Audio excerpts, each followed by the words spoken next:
That's why I created clubs. I created clubs because I love orchestrating loads of people to live out their fantasies, not necessarily what I like, but the buzz of watching loads of people going for it, going a bit crazy and doing stuff where they actually can have the freedom to do it. That's my buzz. That's it. That's what I like doing. That's what I've always liked doing. Enclave was predominantly people from the music scene, the alternative scene. I think even Chris went down actually. Yeah, he was telling me about Mitras. That's the Jackie Sullivan, who later on became in Bananarama. She used to do the door. So that was the first kind of wave. But the guy that actually started it, got his first party was actually Thunderbirds. Yeah. His actually first party was a Thunderbird theme party at a club called Legend. Okay. And then Legend wouldn't let him have the space, and then they said, oh, let's do another theme party. And that was a bondage party, which was Maitress. And then from there, it kind of exploded. There was another guy that was involved with it. He later on, he created some weird puppet called something really something weird TV rabbit program that he wanted to be successful. And then after that, a guy called Tim Woodward and some other people created a thing called Skin 2 after Maitress' demise. And then a few years after that, me and a guy called Paul Wilson, we created Submission. So you guys all need to download Dog Me quick, because you never know what will happen in the future, and you could die. And if you do, then you can still keep talking to your fans, just like me. Signing off from Victoria. Enjoy ad-free with dogme.net. Terms and conditions apply.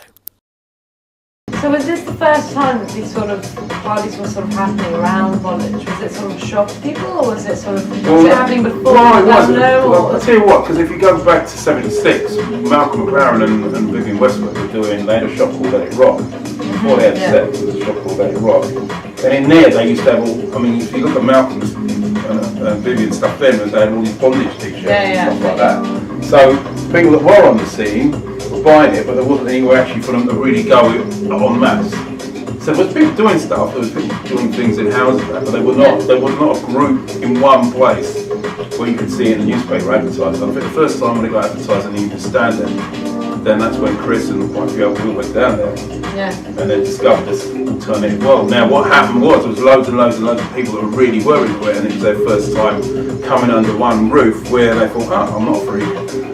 And that was the start of it. It's a place for us to sort of express ourselves, I suppose. Yeah. And so, one big question as well is why fetishism? Because obviously it's been so part of your life, but why? Why? I don't know. I discovered when I was 5. 5? Yeah. Can you tell us a little bit? Yeah, I was going up the escalators at Baker Street. I actually did a reenactment on the video. When I was 5, I was holding up, I'm walking up on my dad's hand, going up the escalators, looked up this girl in a short miniskirt, fishnets, and high heels, and I don't know what it was. I was just like, wow, what's that? And so, but when I was growing up as a kid, I thought it was a bit of a freak. So when I was thinking about kind of bondage imagery and stuff. I don't know why. And then when I found out there was these group of people that were going to these parties, I was like, what? Then I got there and it was like people in fucking with black, white, fat, skinny. No one. First time I've been in such a cosmopolitan group of people that actually. I suppose that can be a sort of overload, because you're just like, actually I'm not weird. This is that's exactly what it was like. Yeah. And so in the early days, now with the stretch scene splintered into a million different this, but back then, a small core of people in loads of different things in a small environment. I think a lot of people tolerated her because she was Frankie's wife. At the end of the day, I think she was partying with everyone else. I didn't like her. I didn't think she was good for him. Fucking hate you. Fucking hate you. Did I fuck her? Yeah. Woo! Yeah, I fucked her.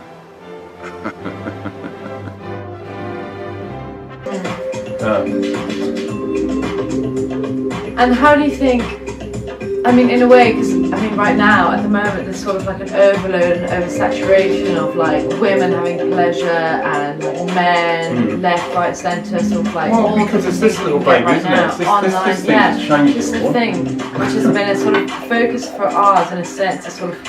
We've sort of taken the side of perversity in a sense of, is it normal to just have these phones and the ability to just Well, I click think. your fingers and have it there. Well, the thing is, it's depending on how you're brought up and what your standards are in terms of what you see, what's morally correct and morally not incorrect, and what your peers are like, and what your peers are not like. It's very.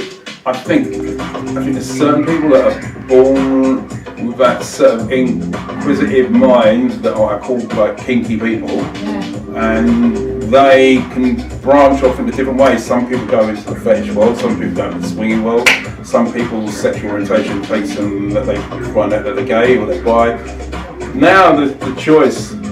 Back then, I had so many friends that lost their jobs for being outed by the newspapers for going to the club. Oh God, yeah, I had friends that lost everything back then. Wow. You know, they got caught because they worked behind the counter at Barclays Bank, and they found out that they went to a swinging party and they got in the news for the world. That was it. Boom. Do you think that was to happen today? No, today don't give a damn, do they? Really? Yeah. It's got to be something really quite controversial today to have that impact. But back then, loads of my friends lost their jobs. It was very, very, very, very. You can't understand how underground it is. Yeah. I mean, 2 girls kissing in a club today is nothing. Yeah. Back then, in a normal club, unheard of. You never saw it. It was only in the fetish clubs that all that kind of freedom that everyone does take for granted. What do you think was the sort of biggest shock? No, I call it the lying act because everyone lies. No one's going to tell the truth, are they? Until you get it, you think, oh my God, this fucking girl's a lunatic. You know, and you only find that out once you actually meet them. And that's the thing is, the communication that is gone. That's what the sadness is. That level of meeting people and interacting with each other is just kind of faded away because this gives you an excuse to actually bypass it. To label it and to sort of bypass as well. Yeah. But there are genuine people that don't want that. They actually want to meet. So they're the ones that will go to the clubs. Then, Definitely. There's a reason that I asked you about the cult thing is that I'm interested in knowing sort of separate to the fetish. Yeah. Do you consider yourself a religious person? Spiritual person. I don't believe religious is a bit of a weird one because I just find that as a control mechanism. So religion is. Don't even get me going on that. We want to get you going on that. On that one. Oh. Why control mechanism? Of course it is, something because that it's a you're way. afraid of? No, I'm not afraid of it at all. I'm just saying it's the greatest way of controlling as many amount of people as possible, and also put them against each other with a little amount of energy. If you think about it, once I convince you into religion and you start thinking this is it, I give you a book and a doctrine, you believe it, I can get you to do so much. Do you think to some extent that believing in these club-like cult movements that were happening can somehow be a way for people to feel more secure, more part of something in a similar way that religion does? Yeah, in some respects, but as I say, I don't like the idea of the term religion because it's when you ask someone that's super religious and you explain to me the God factor that's right at the top, and then you start delving and saying, right now, who created the God factor? Where did that God factor? They all fucking stop. They go boom, boom. It's like God starts here, and everything else to do with religion starts there. But that's not what I want to know. I want to know beyond that, and beyond that, and beyond that. And if someone can tell me that, then I can understand religion. Because right now, all I see is a lot of clever people that have manipulated the masses over centuries and centuries to be defined into different groups, whether you're Buddhist, Muslims, whether you're Christian, whatever. And then even within those sectors, they're all polarised into another little subsections. And then what they want to make sure that you all fight each other, and then not fight each other when we tell you not to. Going back to sort of cults and mixed in with sort of fetish as well, because that's hugely part of cults as well. Just looking at different cults that have happened a lot in time. Do you think clothing has a huge? I mean, totally. On the fetish world, there's 100% about clothing. It's nothing else but clothing, to be honest. That is it. What kind of clothing would you have to wear for example? Leather, rubber, PVC, uniforms, fantasy. It's all about. It's about ritual in the sense of. Role play is about games, it's about fantasies, it's about living out weird expectations, it's about loads of different little things, but with consensual people. Do you still have some of your PVC fetish? Loads of it. What, you got some? Can we see some? I'll bring you some. Why not?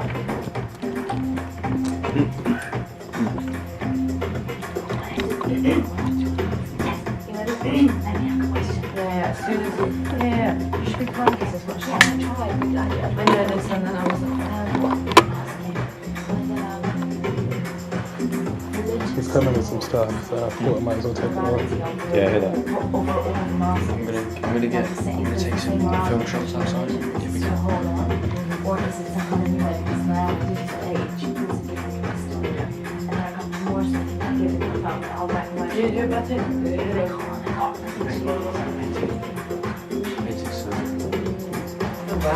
Wow. Oh my god. Okay. So can you take us through this? I've got lots of girl stuff, so I like I'm gonna dressing go girls with up. this. Oh, so this is girl stuff. Yeah, I've got some stuff, boy stuff as well. So but- you don't wash this, do you? 'Cause it's- You do? You can wash it. Yeah, you can wash it. Okay, so this is. Tell me about this one. That's just a kind of. Tell me about the blonde hair that's attached to it. Can't remember where she was last night.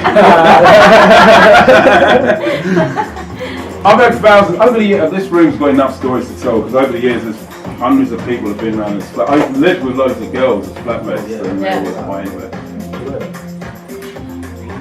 What tends to happen as well is that women that haven't tried this stuff are very curious when it comes up because women look amazing in this stuff. It looks shit on the floor or on the rack.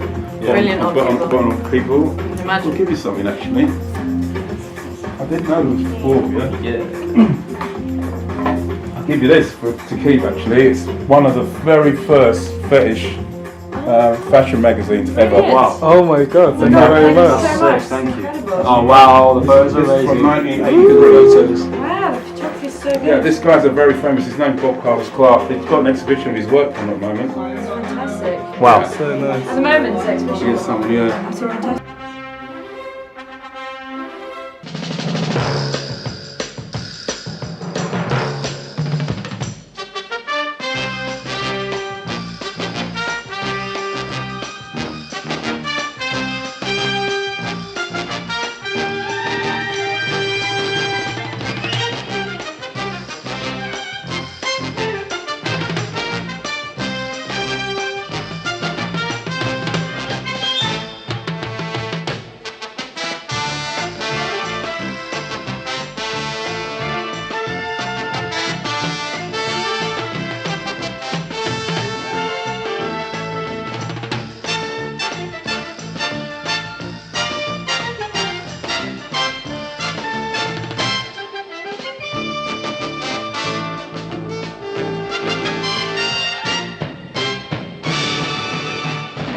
It sounds good. Yeah. He's one of the kind of first couture fetish photographers. Why do you think? What do you think it is about this sort of like sort of wet look? Because it's not so much wet look. People call it second skin because once you put it on, it feels like second skin. What do guys wear? Because I know the Similar, girls same wear this. thing. I've got stuff there. That's the guy's top tunic. They wear leather trousers, PVC trousers. Oh yeah. And you've got gloves as well. Yeah, there's everything. There's every single conceivable piece. Not only it's a transformation as well. I mean, it transforms people when people get dressed up to go out.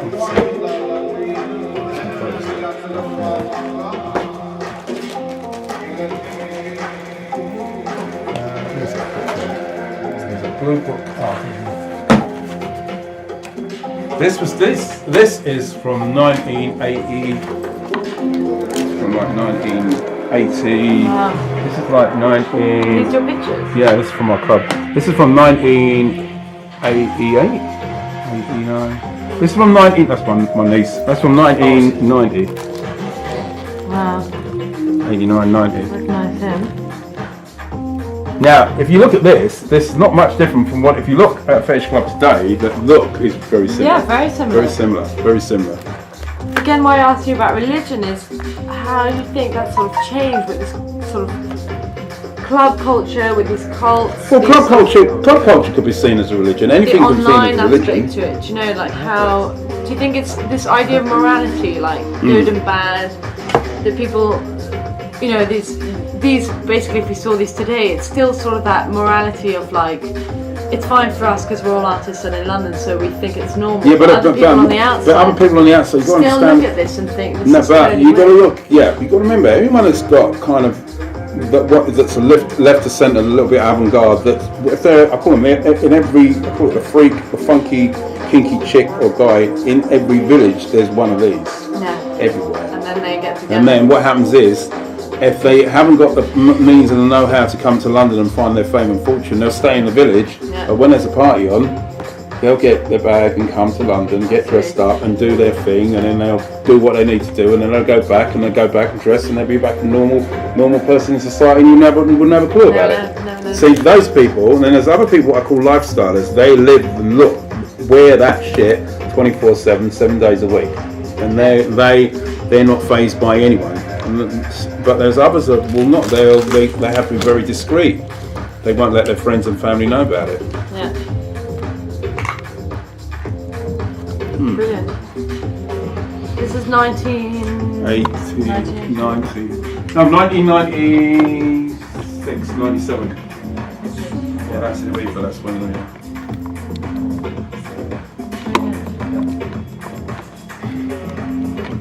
And so obviously what we're doing is we're talking about this, obviously this whole fetish side. Another element that we're sort of getting into is this digital side of it, saying that actually this digital world that we live in, through, because we've done a piece about sugar babies, seeking arrangements, website online. So we've done a big piece about that. We've gone on the cover and spoken to some people from the ad. We've interviewed people who do it, prostitutes, escorts, courtesans, the whole thing. But there's a very big difference in the correlation between what I call the adult world, where it's for financial gain, and the adult world which is not for financial gain. Fetish parties generally, and the people who go to them, are not there for financial gain. They're for their own personal erotic gain. Yeah, they're there for like actual pleasure. Yeah, when you're talking about people and men and women that are in the adult entertainment industry, that are actually there for making money, that's a whole different ballgame. Because what you'll find is the girls that are prostitutes, or a better word, or hookers and stuff like that, they don't like the idea of going to fetish parties, because they walk in and they see a girl doing it all for nothing and they go, fuck me, she should be getting paid for that. And their mentality is very, especially the hardcore ones, they do not like being in those environments. Yes. But they tend to be the women, the people who go to these parties have got much more of a free of mind than the girls that are in the working as either porn stars or hookers and stuff like that. They tend to have a bit more of a, for want of a better word, fucked up mind in a way. I know quite a few of them. Would you, from an app or from your phone, one night at home, order a prostitute from your phone? Yeah, why not? It's easier. Yeah. No qualms. It's like ordering a pizza, isn't it? The ability to get to it has changed. Nothing's changed. I can show you literature and information going back in London, going back the last 400 years. There's areas of London. This area in particular was called the courtesan area. Yeah. This area, Maida Hill, was just full of rich men's courtesans. That's it. All these houses, most of them built were for mistresses. Nothing's really changed.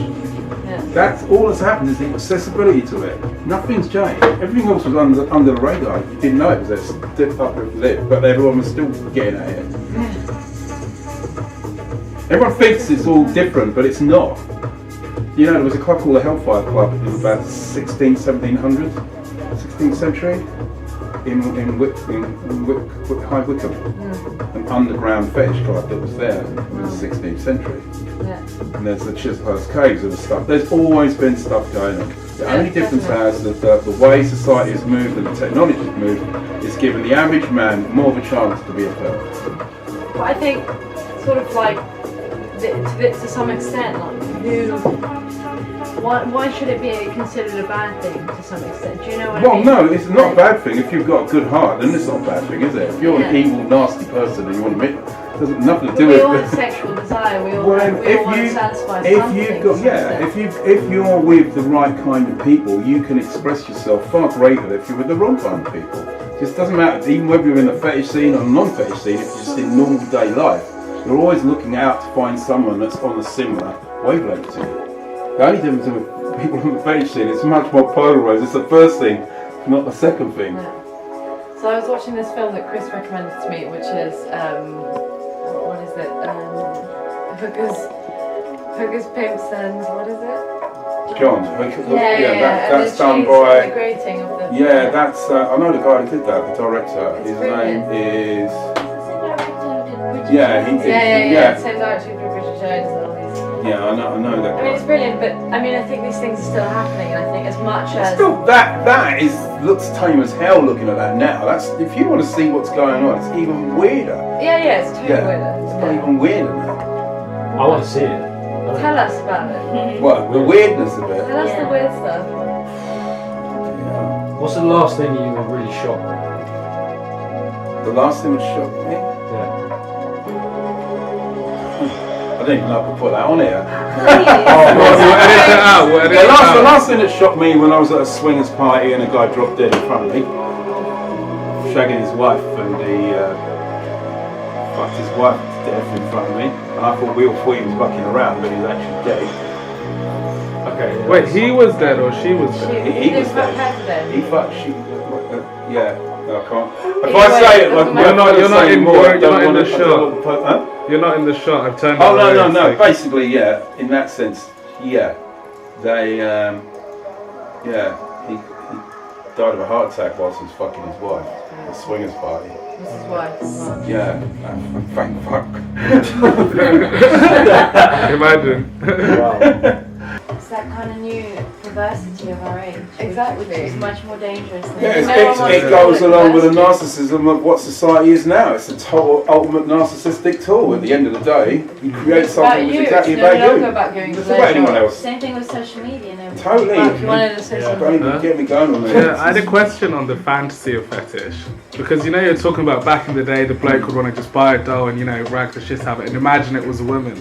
But once you take away these elements of fantasy, is it still fetishization or is it just... Well, it is, isn't it? Because your fetish can be anything. Your fetish can be a woman that's got blonde hair, or black hair. A woman, it can be your fetish can be a blow-up doll. Your fetish can be a chair. I've seen people that had fetishes about all kinds of the weirdest of stuff. You just think, where's that one come from? So do you think if we see more and more of this stuff and it becomes normalized, the sort of fetish umbrella it belongs to will kind of sort of disperse, and then we'll find new fetishes and so like, yeah, something even more intense, like you were saying. Well, I think that the word blankets everything. That's the thing. The problem is that I said it's a love aroused by love and an inanimate object, and what's happening is this inanimate object is getting realer, and realer, and realer, and realer to the point where you will not know who's real and not real. That's the real where that. When you think about it, that's where it's actually heading, and they're very cleverly doing it. Yeah. Would you have sex with one of these robots? What? No, I'm not a real woman. I don't want to. Mind you. Honestly, like, would you? Why not? Like, Well, listen, maybe I might try, but it doesn't appeal to me. I like real people. I like communicate. I like giving something to someone, not for me, for them. pleasure from them. Yeah. because you know they're enjoying it. No, as well. they're receiving pleasure. Yeah.